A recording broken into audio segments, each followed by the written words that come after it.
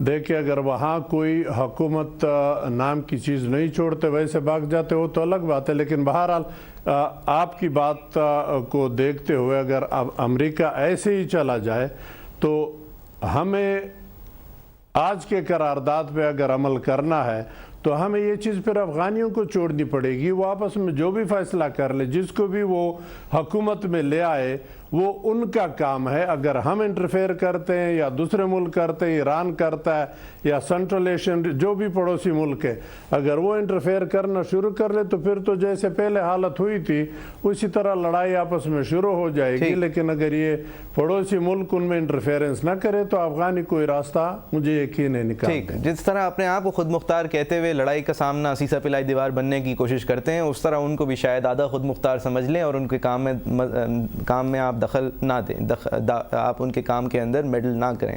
ایاز عزیز صاحب بہت بہت شکریہ سر, آپ نے ہمیں جوائن کیا, ہمیں اپنا قیمتی وقت دیا. Thank you very much. Viewers thank you very much. آپ اپنی رائے سے ہمیں آگاہ کر سکتے ہیں. facebook.com/سیاست منع ہے. ہمارے پیج پہ جا کے اس شو کو, ہمارے پرانے شوز کو دیکھ سکتے ہیں, اپنے تجزیے اور تبصرے سے آگاہ کر سکتے ہیں. Thank you very much for watching.